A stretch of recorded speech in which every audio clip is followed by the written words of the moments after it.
welcome to the next episode of the Property Management Show.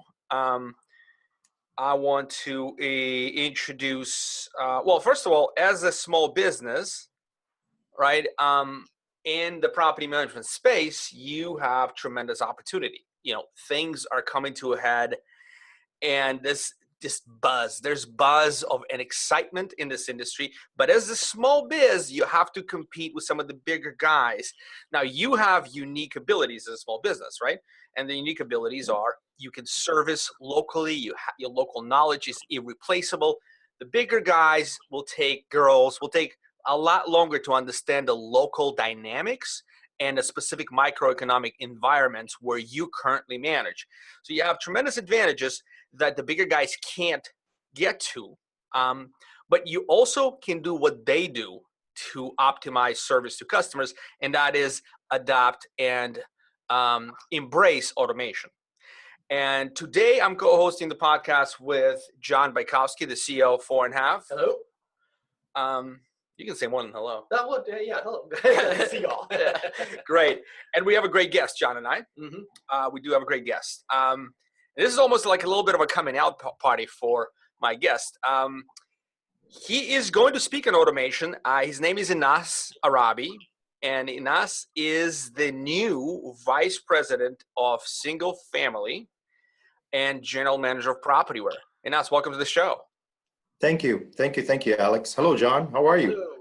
That's awesome. So if some of you have heard of Inaas in the past, you sort of know his career, and he's got depth that I like.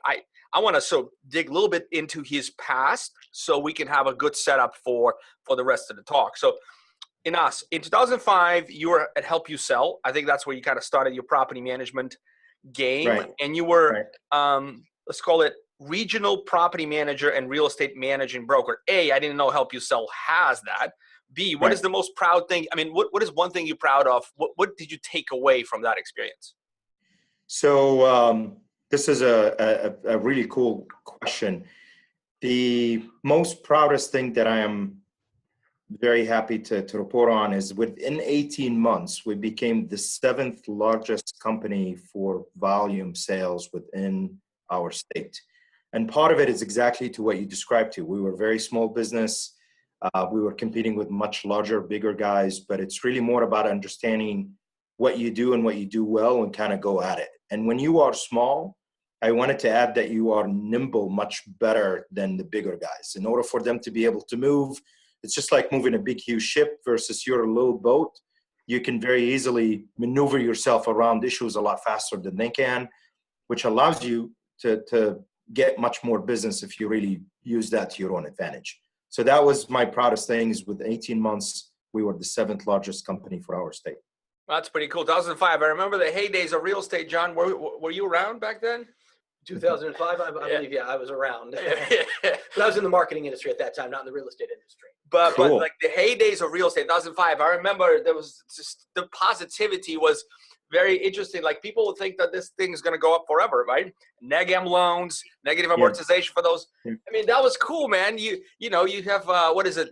Nina, no income, no asset. Remember those? Yeah, I do. But I mean, for fairness sake, though, just to make sure that your audience are aware, my NAG was working with investors.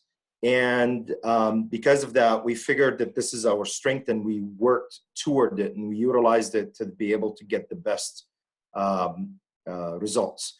So my job was to help out investors to be able to find a good rental property, get it rented, and provide them the yield that they want. So even though when you take a look at that, the market in 2005 was awesome, but actually was harder for us to do our business because we were looking for the right rentable property that provided the right yield while not putting the owner at a disadvantage where they would be buying something that within a couple of months or a couple of years, they would be in a negative situation where they're not making the money that they want. And if you get to know me a little bit more, you'll find that I'm a lot more into the numbers than the touchy-feely things. And because of that, up to be able to speak with some of these investors, I had business models and I had financial models and I had almost every analysis that you can make on property ready for them to be able to make a decision. And truly, when I said to somebody, this is a good property to buy as a rental property, I meant it. And I could have put my name behind it to the point where I would have bought it if I had money, which, that meant a lot to our constituents back then. And it also allowed us to understand the property management position from both sides, from the owner's perspective as well as from the operator perspective. And obviously, at the end of the day, you still have to end up working with the tenants themselves to be able to put them into these homes. Gotcha. Very, very interesting. So at the time, at the heyday, when everybody with the pulse will put an offer on the house, you had to find a way to get investors properties that would reasonably price and produce the return they're Correct. looking for. So Right. commendable. In 2012, you switched to American Homes for Rent. You were regional Yes. director of operations. What did you take out of that experience? So first of all, let me just tell you why I moved, because that is also another proud moment. So I built the company up. We had two sides. We had the brokerage, and then we also had the property management. The property management the sales fed very nicely into the property management unit. So I built that up to a little over 1,700 units, and I sold it to a company as a property management company. And when I sold it, I wanted to continue on working in real estate. Obviously, I couldn't run my own property management company at that point. So I got hooked up with a company called American Homes for Rent. Back then, they were even called Malibu Management. Today, they're the second largest owner-operator, single-family rental in the States. They own today about 62,000 units, I think, that's what they're at. When we started, we were a few hundred homes in the Midwest, and nobody knew who we are. Nobody even heard of us, and nobody really cared. But the idea behind that was the ability to utilize the fall of the real estate market to buy a lot of properties for a very good discount, turning around and remodeling them, and also putting them on the market, getting them rented, and doing the right things from a rental perspective to be able to get the yield for the company. You're probably going to ask me what's my proudest moments out of that, and I'm going to tell you a couple. One is that we had a company mandate to be able to get to 10,000 rented units.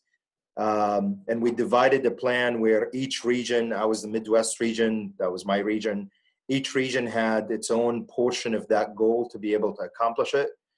My team and I, we were able to get at 118% of that goal. And as a company, we helped to get to that 10,000 units rented 3 months prior to the actual deadline that we had for the company. It also allowed us to go public much sooner. So American Homes for Rent went public much sooner. And then two, which was very interesting project for me, it's the last project that I did for American Homes for Rent. So we were on Appfolio for a couple of years, and then we implemented Yardi after I left. And the beauty about that, it really allowed me to kind of look underneath the hood for all of these systems to see how they work and how they interact together and how they're built and how can you use them to be able to get the best results that you'd want. So part of my job when I implemented Yardi was to sit down and take a look at the Yardi process and figure out how does that fit into our process as a company, or the opposite, where we have a process as a company, we want to fit the system within the process to be able to infuse the best efficiency that we can get out of the system. And I'm very proud of that project. It was the last thing that American Homes for Rent. They're still running on Yardi today. It was a successful project for us to be able to get her on the market. It took a lot of work, but again, that was one of my proudest moments. Gotcha. Voyager product? Yes, it was. Yes. Yep. So that's a complicated enterprise level system. Yes, so it was. And I think they compete with RealPage, right? That is correct. That'd be direct competitor with your current employer. That is correct.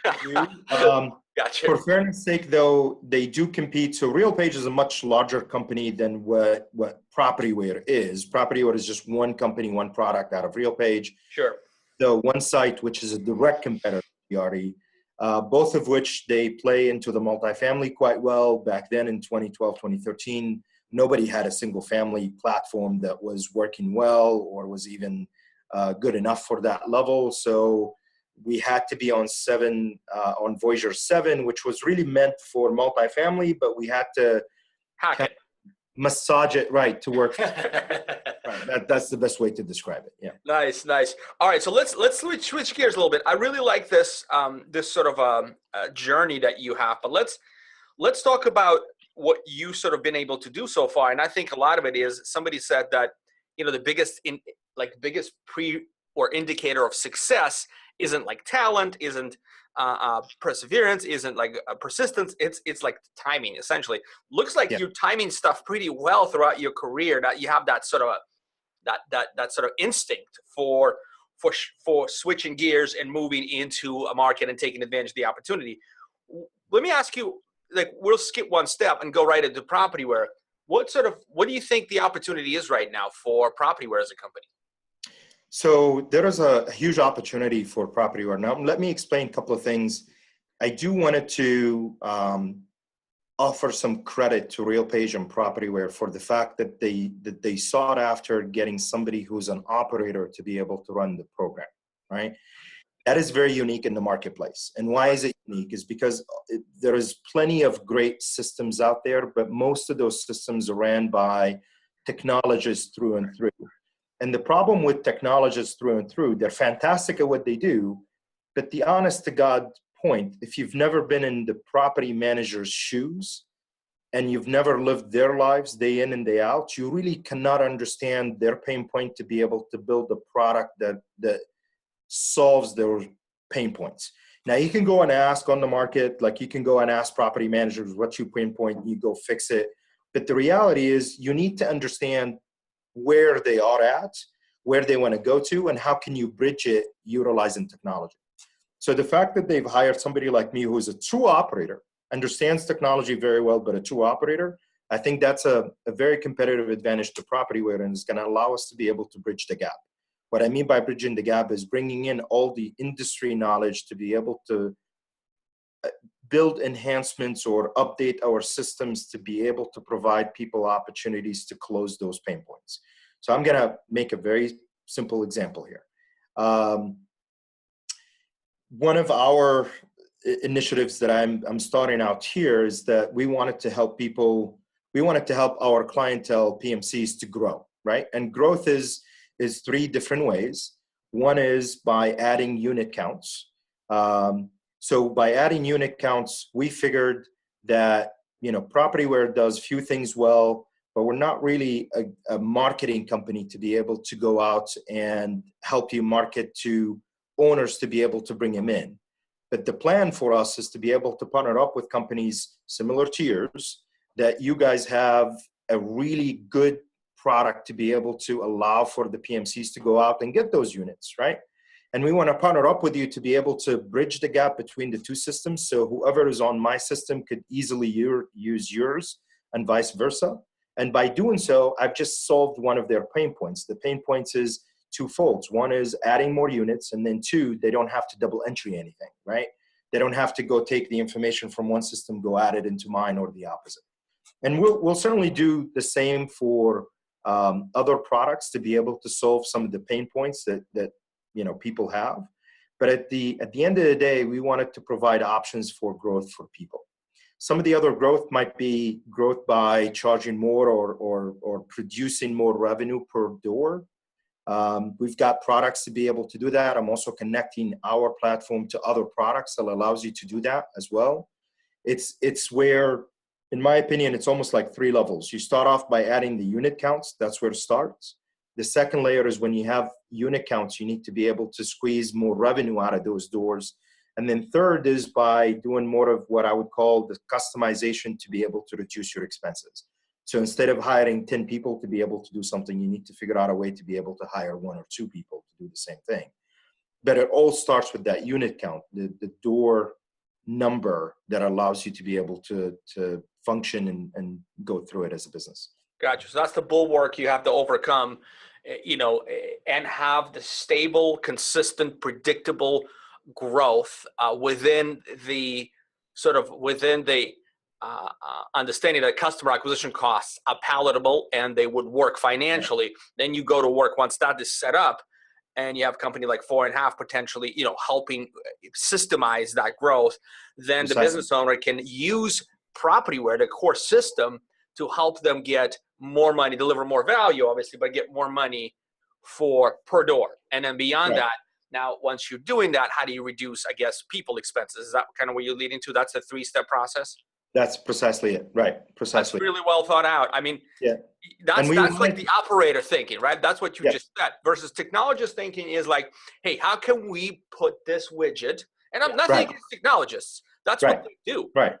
Like our customers are asking for these and these things. Like let's like code this up and go test it out there and see. Like it doesn't meaningfully move somebody's business. What it does, it makes the software less terrible. Well, it's just difficult to use. Any operating system is difficult to use because each business has their own processes and systems, especially with property management. It's like it's a wild, wild west out there. Like there needs to be a lot. Go ahead, John. Yeah, well, what I think is one of the great things about bringing in an operator like yourself, like a technologist, generally speaking, is in love with technology. And what you end up is you end up getting an application that has a lot of features. Correct. But those features do not necessarily match up with what the owner-operator needs, and those features have a cost. So it drives up cost, but you lose focus, right? Precisely. I think that's a great thing. Yep. And if I may, I wanted to embellish a little bit on that because I really want to provide value for your listeners, right? Because I'm a believer in that. I'm a believer in providing value. So I'm going to make an example, and I'm going to give you a value to your listeners that they won't hear from anybody else that's on your podcast. Okay. So like John, to your point, the technologists have built for us for Propertyware a really awesome, what we call listing widget. That listing widget allows you to take all your properties that they're vacant, plug them in one place in Propertyware. Once you do publish, that syndicates to 256 sites, so you don't have to double entry anything anywhere else, right? And it also standardized that experience for you, meaning the information that you have on your site, it's actually showing up on all the other sites, right? And this is all fantastic, but here's the key element. This is great to answer one piece of the puzzle, which is how do I get tenants? But the important part is how do I get owners? Now, that's where the value add is going to come in here to play. What I teach our clientele is that utilize what you have today. So take your listing widget. At the bottom of every description for every vacant property you have, the last 2 lines should be description of your property management services and a link to your website that it describes your property management services, preferably also with a landing page that allows you to capture the information from the people that they're looking at that site, right? The reason why that's important is because think about who's looking on Zillow today for rental properties. You have the renters themselves that they're looking, but you also have the people that they're looking for what we call comps in our industry. Those are the owners, other operators, might be asset managers. All of those guys are looking for comps to their houses. And if they're looking for comps to their houses and they see that you're describing your management services quite well in the description for that property, I bet you they're going to click on that link or they're going to go onto that page to be able to understand precisely your offering. And if you have built a very good offering page, where that's where I think you guys can come into play, and you could produce fantastic offering pages with landing pages to be able to capture that info, then now you are doing double whammy. You are going after the tenants to occupy every vacant property, but you're also helping the PMCs to be able to get more owners coming to them by utilizing this technique. I'll tell you, when I ran my own property management company, I got 10% of my properties, my owners, utilizing this particular technique. Because I know these owners are looking on Zillow for comps. And some of them also are looking to make sure that their property managers are not fooling them with pricing, right? Like meaning if an owner, you come into a property manager and you say, what do you think I can rent my house for? And the property manager says $1,500, right? That owner is going to go check on all of these systems to make sure that what that property manager have said is actually really true $1,500. Because if they can squeeze $1,550 or $1,600, they probably would want to do that. Would you not agree? Well, that makes sense because we talk a lot here about synergy. We got different products that we put out and we need them to help each other. And that's beautiful because they're already going to be putting these listings out there. And copying and pasting this in there is so little effort that Right. it's free leads, right? You're Precisely. already going to this effort. So not doing it is it's like wasting your time. But correct. So Yeah. there's one aspect to it, right? There's one aspect to it. You have to back it up, right? You have to back it up. So the value proposition is the pricing needs to be transparent. The reputation needs to be solid. Like that investor needs to go there just to be curious and not want to leave. Yeah. Oh, absolutely. Yes. And Because I'm they'll be certainly like, oh, not these guys saying do that. all that? My Yes. property manager, doesn't do any of it. I'm going to give them a call.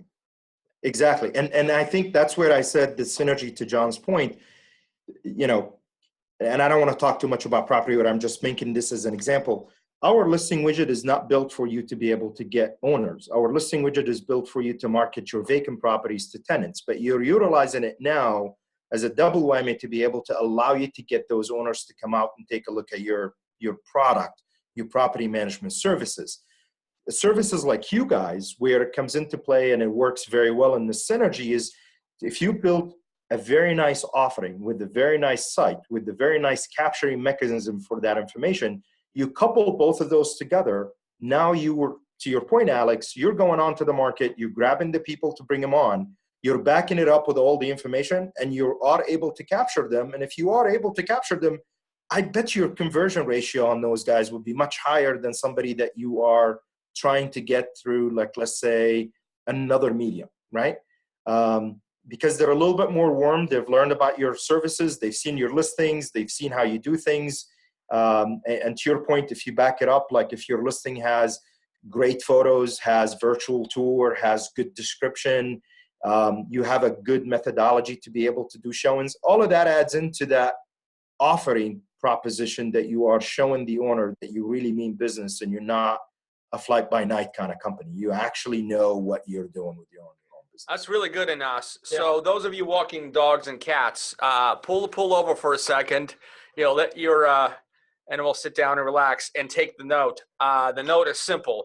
Put the link to your property management services page into the bottom of your listings and get exposed to free leads. That's what Inaas says. John and I approve. Yeah. Do it. 100%. Do it. Absolutely. I hope you're enjoying this show. We'll take you back there in just under 60 seconds. But first, are you running a property management company that is looking to grow by 100 properties or more over the next 12 months?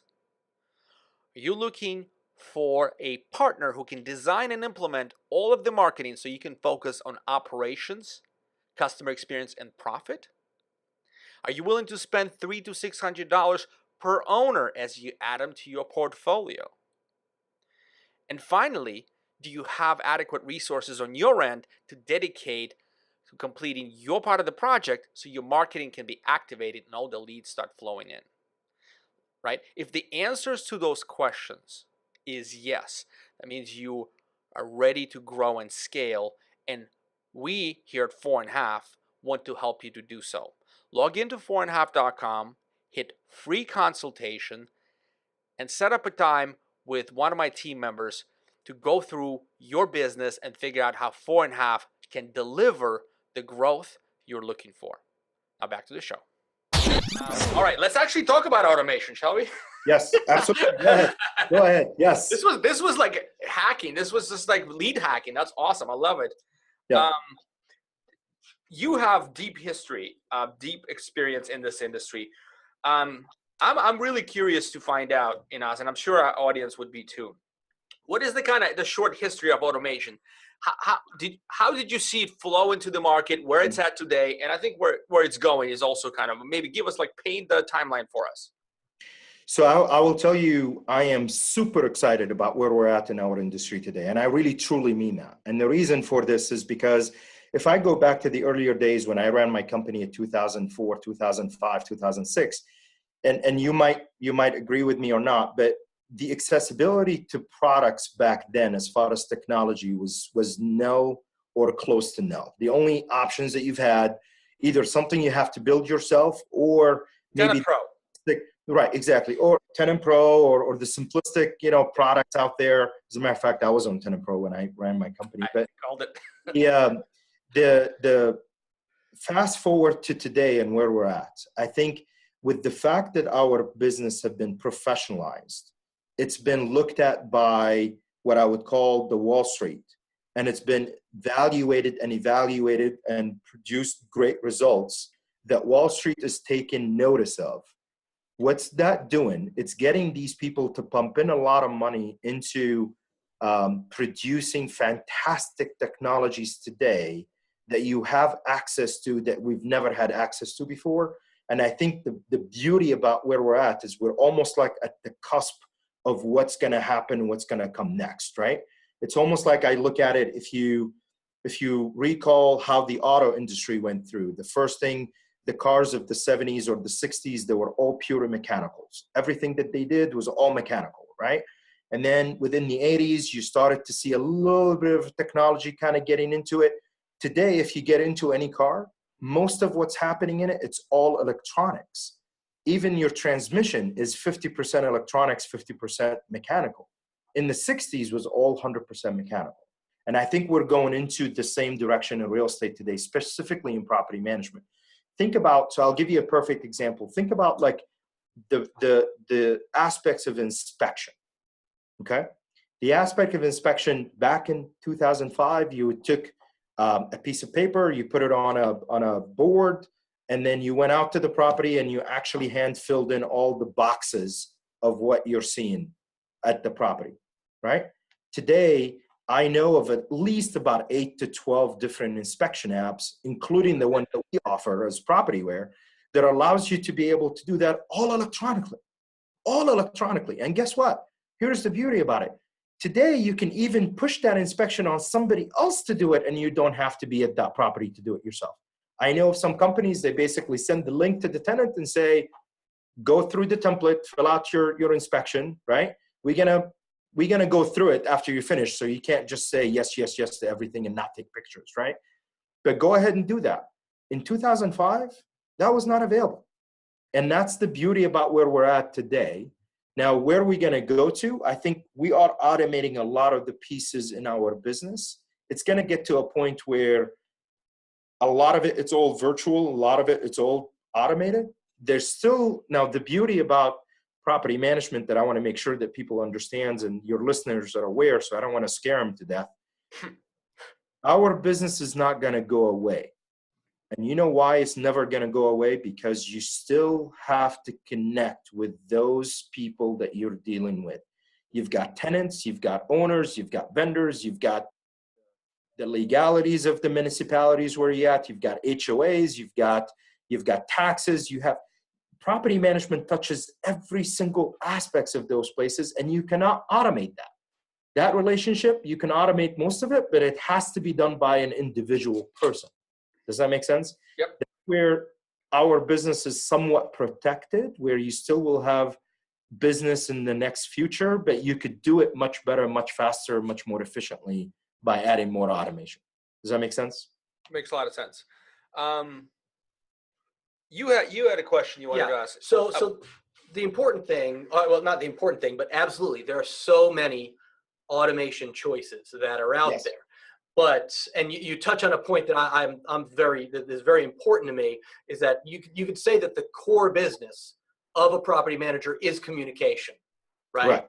Is you might not be in charge directly of the maintenance team. You may outsource that, but you're going to be the one communicating. You're the person in the middle. And to me, automation that helps you do your job, right, is good automation. Stuff that tries to replace the human element is bad. You can look at it two ways. Like I could get rid of a person, or you could have those two people focus on the things that only a human can do: communication, connecting, like you're saying. Yes. You don't have to have a file clerk, because Propertyware is taking care of that for you. That person can spend their time communicating with clients. Do you have any other examples of like going too far, or something that you feel this is something we shouldn't automate? Where's the line, Inaas? Yeah, where's the line? So I am going to give you two examples, but I would like to make a small correction. And this is my understanding of property management. We're not necessarily in the business of communication. We do communicate. We're a communicator 100%. That's all day long job. Mm-hmm. We are a marketing company. What I mean by a marketing company, we do have to market our services to everyone that touches us in order for us to be successful, right? Mm-hmm. You got to go market your services to owners in order for you to get business. You got to go market your services to tenants in order for you to be able to get them into the properties so you can produce the rent, so you can pay yourself and pay your owners.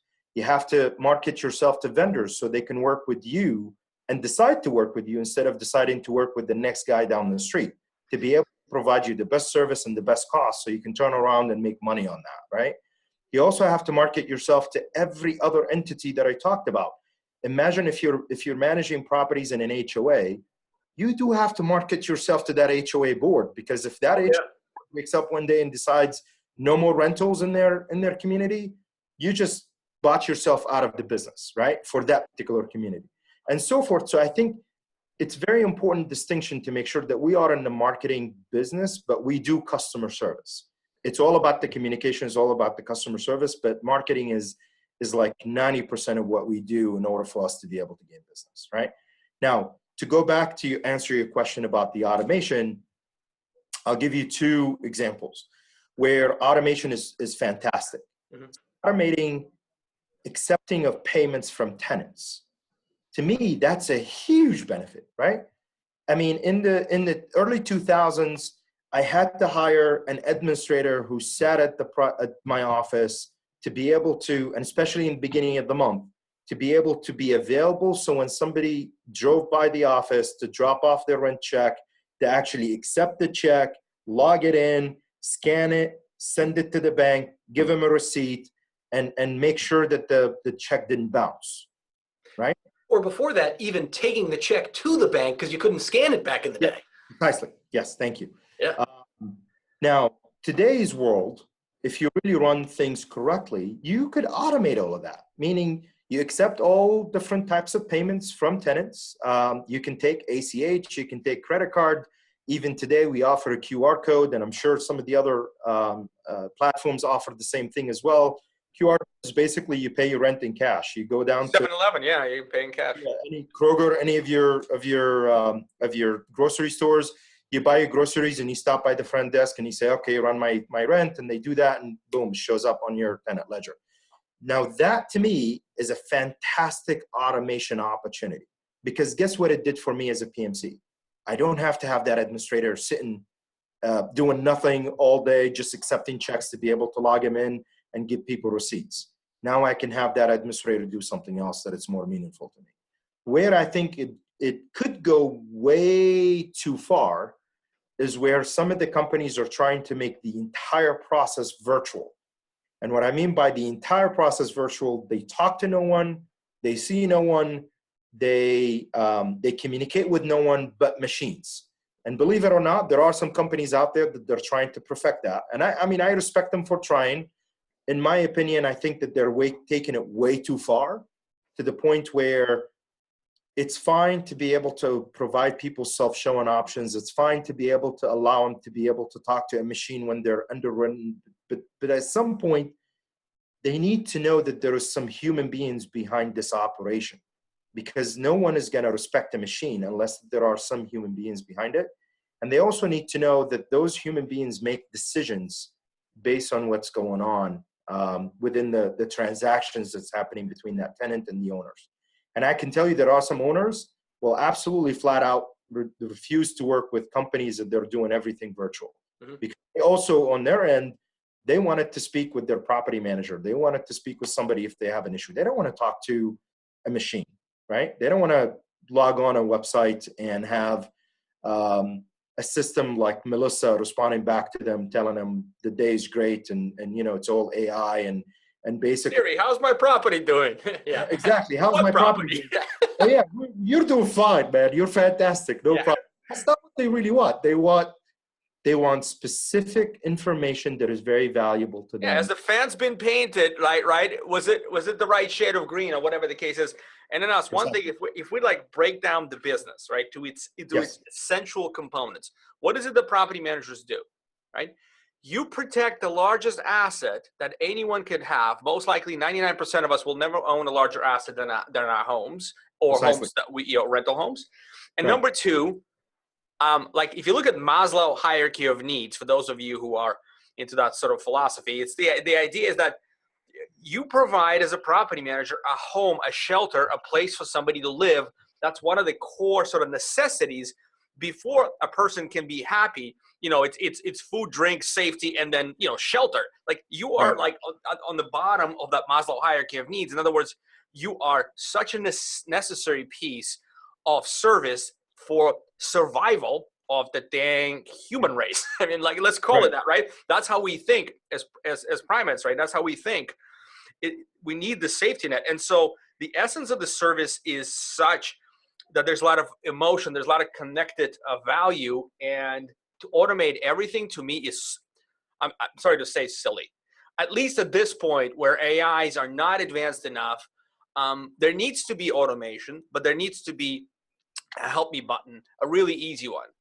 Right. I like Shift. I bought like Shift car service. I don't know if you heard of them. They're only in a few cities. I just got he's like, oh, you have a Mitsubishi? Yeah, I bought a Volkswagen from them, and then just tear it in for Mitsubishi because I have the experience. It's all automated. It's all Wait, good. You got rid of your Volkswagen already? Yes, but it's like 3 months. But look, 1 month. yeah, so I need something to tow the boat. Okay. In any event, the point is the automation there is great. I love that service. They're really, truly doing a good job. But anytime I need help, it's an email away. And Right. they don't have a phone number. But when you email, my experience has been within 2 hours, I get good response to exactly what I need. So that's the comparison. But cars are even not as important as what you do. Right. And, I'll also add a couple of things here because I love what you're talking about. Automating or virtualizing something that it's painful to people to go through, that is such a fantastic thing to do. So I'll explain. Buying a car is always, especially if it's a used car or even new car, it's always been, for the lack of a better word, the crappy experience, right? Yeah. And people hate it. You have to go haggle with the dealerships. They've got you anyway because they're playing all of these games between your interest rate, between your trade-ins, between the price of the car, between the incentives that they're offering to you. They've got way too many things that they can play with that you've got nothing, right? And most people nowadays, when they're going out to buy a car, they're not going out to buy a car with cash, and then they've got no trade-ins and they've got no other issues, right? So it's not a straightforward item, but it's a painful experience. Now, some companies, and this is not a plug-in for any company, but it's just because that they're doing it, like Carvana, for example, is automating the entire process where you go online, to your point, and you just select your car and they'll deliver it to you if you don't like it. It's a vending machine. Carvanas have vending machines. You can go like that's the whole experience. They're just not in San Francisco. That's why I didn't go with Carvana. But yes, very similar to Shift. That's the platform. Right. Or some of the other companies like I've been toying with the new Fair app that basically allows you to lease cars and release any other car as long as you would want. So it's the same experience. It's not the painful experience with dealing with that. Now it's becoming very easy because it's automated. To your point though, is if anybody needs help is available either by clicking or by emailing or doing something. So if you really truly want somebody to talk to, you've got that ability to be able to talk to. Now, all of that is great, but think about that experience. You only buy a car once every few years, but you live in your home every single minute that you're living into your home. And a lot of things could go right or wrong during that experience. You really need a very good property management company behind that property in order for you to be able to have good experience. And a good property management company actually produces good results for themselves as well as the owners. I mean, the beauty about that business is it's good for everyone around. It's not taking advantage of anybody. It's good for the tenants because it gives them service. It's good for the owners because it gives them the yield that they want. And it's good for them because they make money out of it. You know, they're able to make income out of it and live and do what they need to do. So to my opinion, for real estate or property management, it's fantastic to be able to automate, let's say 85, 90% of the non-important stuff, but the rest of the 15 to 10% where you do need a human being out there, you probably want to keep that to be concentrated with a human being. Let me make you a reference, maybe just to make it a little bit easier for your listeners to understand. I've worked for a company where we automated about 80 to 85% of what a property management does as a company, which allowed me to be able to have my property managers to hold portfolios at 1,000 unit apiece. Now, let me say that one more time.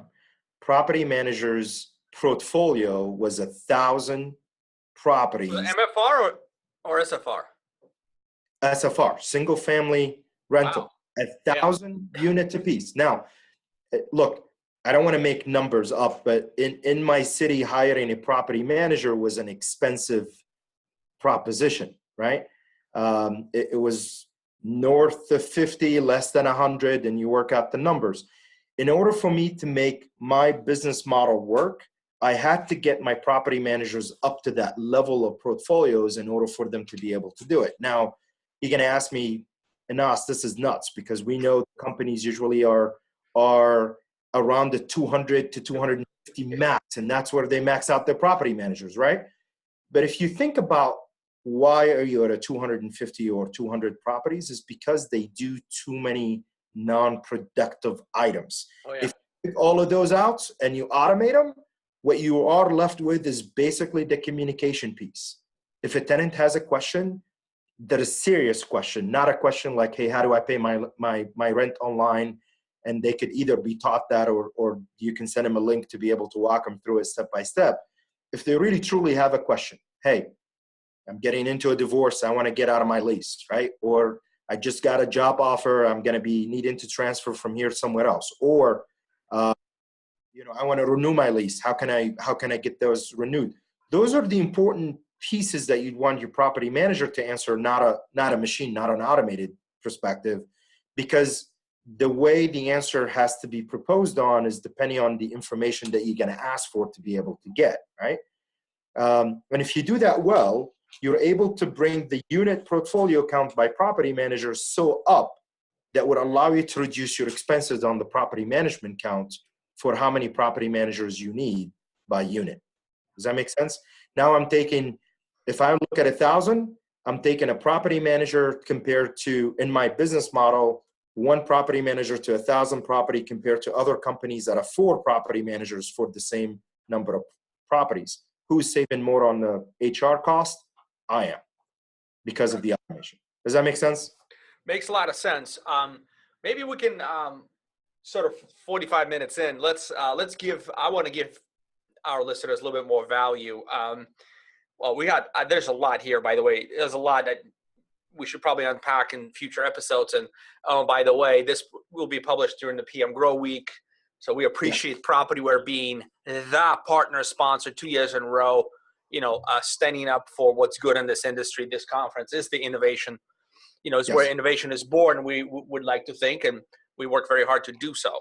So thank you for that. Alex, go ahead. Let me just say one thing here, because this is really important. Because I also wanted to let you know that Propertyware is very excited about the partnership with you guys and sponsoring PM Grow. We really, truly believe that this is something that you guys, it's a fantastic idea. This is the only conference out there that helps PMCs understand how they can grow and how they can become bigger, either by adding unit counts or by growing financially. But this is the only conference in the United States that allows you to understand and pushes you to grow. And because of that, and because this is very near and dear to my heart and to Propertyware moving forward, we want to sponsor it, and we want to be the premier sponsor for it. And we want to make sure to provide your people at the conference the best experience ever to be able to support them for growth. Whether they're on our platform or not, that's a different story. My issue is I want to make sure that we are absolutely supporting people to be able to grow, because I do truly believe that, and I do want to help people in our industry to be able to grow and do better. Great. I think Propertyware has made the right bet with you. First time I met you, I came across, and you already sort of like the 5-minute conversation, maybe even 2-minute conversation we had. Like I knew this was intense. This was intent. This was understanding. This is like the industry. Like you get it. You just already know what to do, right? It's not like you're walking in like, oh, I'm going to figure it out. No, it's like, I know what to do. I know what's missing. I have a plan to go get it done. So Right. I think what we want to say is, look, if you're attending PM Grow Summit, go talk to Inaas, go talk to Propertyware, cool kids, really good people, kids, because you know, the company's only 12 years old or something, right? Yes. Yes. Yeah. So Well, it hey, seems it's nice. ancient, but it's not. I am a kid at the heart, man. I'm good. I'll take that as a compliment. Yeah, 4.5 is going to be there. Pleasure to have you all on. Until next time, thank you for listening. Thank you, Alex and John. I appreciate it, guys. You guys have a wonderful day and look forward to seeing you at PM Grow. See you soon.